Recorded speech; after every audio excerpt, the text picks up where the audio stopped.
other nations, a lot of them, have stolen our movie industry. And I'm saying if they're not willing to make a movie inside the United States, then we should have a tariff on movies that come in.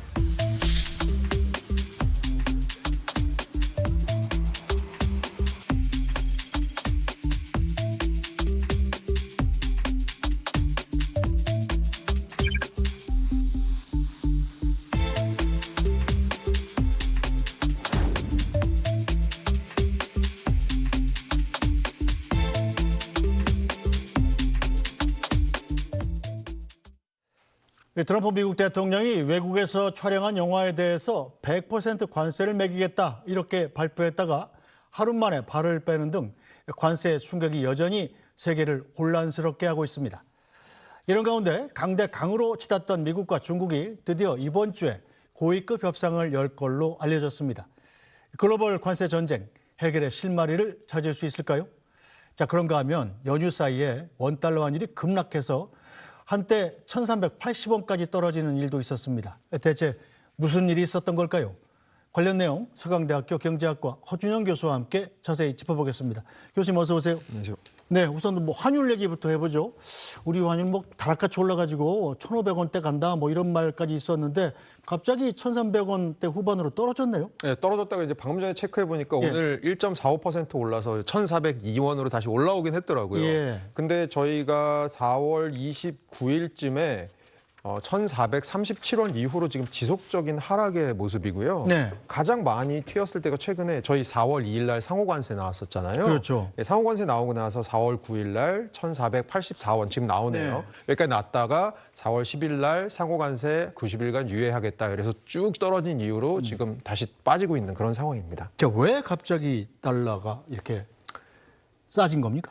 그러니까 가장 큰 이유는 지금 가장 최근에 환율이 많이 빠진 나라가 한국이랑 대만이거든요. 네.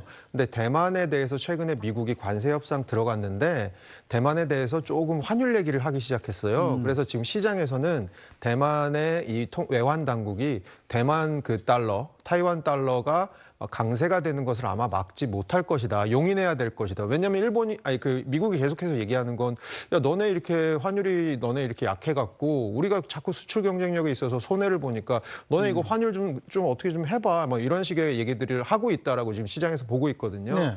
그렇게 되면 이제 대만 통화가 조금 강세로 가죠. 근데 대만에 이 생명보험사들이 굉장히 많은데 이 회사들이 환해지를 하잖아요. 환해지를 할 때 대만 달러가 좀 강세가 될 것 같으면 대만 달러를 더 가져야 되잖아요. 그렇죠. 근데 대만이 우리나라랑 조금 다르게 외환 시장이 그렇게 아직 발달이 안 돼 있습니다. 그래서 대만의 이 생명보험사들이 해지를 할 때 대만 달러를 가지는 게 한계가 있어서 대만이랑 산업 구조가 가장 비슷한 나라가 어디죠? 대한민국이죠. 한국이죠. 네. 한국의 원화를 또 가지게 됩니다. 그래서 원화 강세가 약간 지금 돌아가고 있는 부분이 하나가 있고요. 네. 좀 이따가 저희 말씀도 드리겠지만 중국이랑 미국 사이에 최근 들어서 어쨌든 간에 조금 이게 뭔가 무드가 좋아지면서 환율 관세 전쟁의 무드가 좀 좋아지는 부분 이런 것들도 좀 부담을 덜 주고 있는 것 같습니다. 이제 어쨌든 이 환율 변화의 배후에 좀 미국의 요구가 있는 거잖아요. 네. 자, 달러를 좀 약하게 가겠다는 거 사실은 어떻게 보면 미국의 수출에는 약간 유리할 수 있습니다만 약달러, 이 달러의 지위를 좀 허물어뜨리는 역할도 하지 않습니까? 그러니까 미국이 달러가 강해지면 좋은 점이 있고 약해지면 좋은 점이 있습니다. 말씀해 주신 대로 달러가 강해지면 어쨌든 간에 미국은 수입 물가가 떨어집니다. 그렇죠. 수입 물가가 떨어지고 미국 기업들이 상대적으로 적은 비용을 가지고 중간재 같은 걸 사서 수출을 할 수 있는 구조가 되니까 이건 나쁘지 않습니다. 미국의 또 인플레이션이 그렇게 되면 통제가 되다 보니까 미국의 연준이 금리를 좀 낮출 수 있는 여력도 생기고요. 트럼프 대통령이 계속해서 지금 파월 연준 의장에게 얘기하는 게 금리 낮추라는 얘기잖아요. 네. 그래서 어떻게 보면 이게 관련이 있는데 약달러가 되면 또 반대로 미국의 수출 기업들이 가격 경쟁력이 생기는 건 좋다. 그래서 사실 이창용 총재께서 한은의 이창용 총재께서 어젠가요 그런 인터뷰를 하신 게 기억이 나는데 미국이 도대체 원하는 게 강달러인지 약달러인지 당신께서도 잘 모르겠다 이런 얘기를 했습니다. 자, 일단 우리나라도 미국과 관세 협정할 때 이 원화 가치를 좀 높여라 이런 요구를 받았다고 그랬잖아요. 네. 자, 이게 어떤 내용인지 또 이 부분도 이번 환율 절하에 어떤 영향을 미쳤는지 좀 알 수 있을까요? 그러니까 얼마 전에 그 스캇 베센트 미국 재무장관이랑 우리나라 2+2 합의를 시작을 했는데 이게 기본적으로 이제 통상 협의 테이블의 시작이라고 볼 수 있는데요. 여기서 이 패키지 4개가 나온 것 중에 관세, 경제안보, 투자협력 이런 것들은 저희가 다 예상할 수 있는 거였는데 환율 얘기가 마지막에 나왔다는 거죠. 네. 그게 지금 아마 앵커께서 말씀 주신 원화도 달러에 비해서 너무 약세여서 최근에 어쨌든 간에 미국 기업들이 또 수출에 손해보는 거 아니냐 이런 얘기를 자꾸 하고 있는 거거든요. 근데 원화가 최근에 약세인 게 저희도 억울합니다. 왜냐하면 우리 국내적인 정치적 불안정성도 있고 그렇죠. 저희 사실은 작년에 비상계엄 있기 전부터 이미 피크 코리아에 대한 얘기가 나와서 한국이 반도체로 그동안 굉장히 잘 해왔는데 반도체 다음에 먹거리가 무엇인지 그리고 한국이 고령화 같은 문제들이 있으니까 이런 것들도 어떻게 할지 한국에 대해서 조금 의심이 늘어나는 상황에서 지금 생긴 문제들이거든요. 실제로 보면 우리나라 3년 전에 외환 보유고가 대충 한 4,600억 달러 정도 됐는데 지금은 올 1분기 말에 보면 여기서부터 한 10% 빠진 4천억 달러대 초반까지 지금 외환 보유고도 빠져 있고요. 네.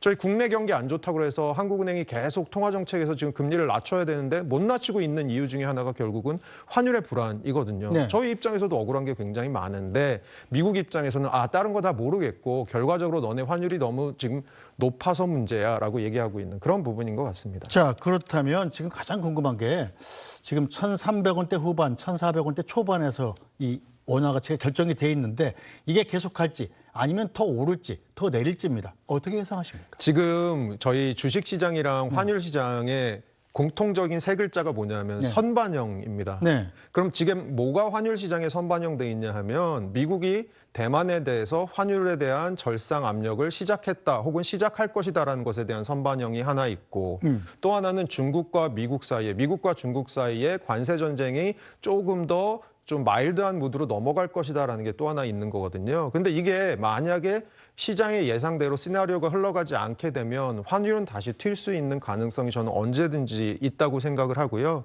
그래서 뭐 1,350원대로 중장기적으로 갈 것이다. 이것은 아마 미국이 원하는 대로 약달러로 가는 방향일 텐데 제가 보기에는 중간에 조금이라도 저는 이 협상 같은 것들에 문제가 생기기 시작하면 저는 환율은 다시 튈 수 있을 거라고 보고 있습니다. 그렇군요. 불안하군요. 네, 자 미국과 중국의 경제 사령탑 이제 스위스에서 만난다고 그래요. 왜 또 스위스입니까? 지금 이제 제일 문제가 되고 있는 건 관세인데요. 원래 이 관세라고 하는 것을 전쟁을 하면 마치 저희가 축구에서 서로 선수들끼리 격투기가 막 붙으면 안 되잖아요. 그래서 원래 누가 중재를 해야 되냐면 심판이 중재를 해야 되는 거고 국제무역질서의 심판이라고 하는 것은 결국은 제네바에 있는 WTO잖아요. 네. 그래서 미국의 무역 담당자들이 뭐 USTR 대표 같은 사람들이 스위스에 있는 자국의 직원들을 만나러 간다. 이런 거 핑계로 또 이제 스위스를 방문하고 또 중국도 스위스에 있는 어떤 경제 지도자들이랑 만난다. 이런 거 핑계로 이제 사실은 서로 패를 보여주고 싶진 않은 거죠. 미국도 중국 만나러 간다라고 얘기하고 싶지 않고 중국도 네. 미국 만나러 간다라고 얘기하기엔 지금 서로 전쟁의 수위가 높아져 있는 상황이라서 서로 약점 잡힐 일 안 하고 싶은 거죠. 그렇지만 스캇 베센트 미국 재무장관과 허리펑 중국 부총리가 사실 미국의 그 중국의 경제 정책들을 지금 쥐락펴락하고 있는 사람이거든요. 네, 그렇죠. 그런 측면에서는 지금 이 두 사람이 결국 이런 핑계로 뭐 나는 WTO에 간다, 나는 스위스 지도자들을 만나러 간다 이런 걸 통해서 물밑 접촉을 하는 그런 과정으로 보입니다. 어쨌든 지금 대화는 해야 되는데 상대국에 간다 그러면 굽히는 것 같으니까 제3국에서 만나는 셈이 되는군요. 예, 그런 거죠. 왜냐하면 지금 미국이 중국에 대해서 하고 있는 관세율이 145%인데 이거는 거의 금수 조치입니다. 중국이랑 안 하겠다는 그렇죠. 얘기거든요. 이거 지속 가능하지 않습니다. 네, 자 그렇다고 해도 뭐 단번에 이번 트럼프 대통령이 벌인 관세 전쟁에 해법이 나올 것 같다 이런 전망은 좀 시기상조죠. 네, 시기상조긴 한데 저희는 이제 10월에 에이펙 정상회담이 우리나라에서 열리잖아요. 근데 그 전에 아마 시진핑이랑 트럼프 대통령이 만날 것이다라는 예상이 굉장히 많습니다. 그러면 어쨌든 간에 아무리 트럼프 대통령이 탑다운 방식을 좋아해도 협상의 의제 같은 것들은 미리 지금 너무 전선이 수위가 높아져 있는 상황에서 협상의 의제 같은 것들은 미리 정해놓고 만나야 될 것 같거든요. 그런 측면에서는 지금 물밑 접촉들이 계속 일어나고 있는 단계다 정도 생각하시면 어떨까 싶습니다. 네, 자 이런 상황에서 트럼프 미국 대통령은 글로벌 관세 전쟁에서 모든 결정권은 자신에게 있다 이렇게 강조했습니다. 이 중국과의 관세 전쟁으로 미국이 이득을 얻었다는 말도 덧붙였습니다. Any plans to speak with President Xi this week? No plans to speak to him, but China and our people are talking about different things. Yeah.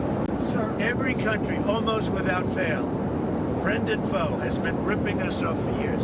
So we're meeting with almost all of them, including China. And at the end, I'm setting the deal.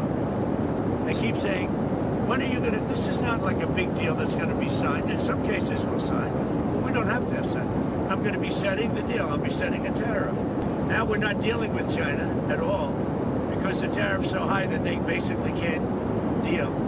And because of that, we're saving billions of dollars, you know.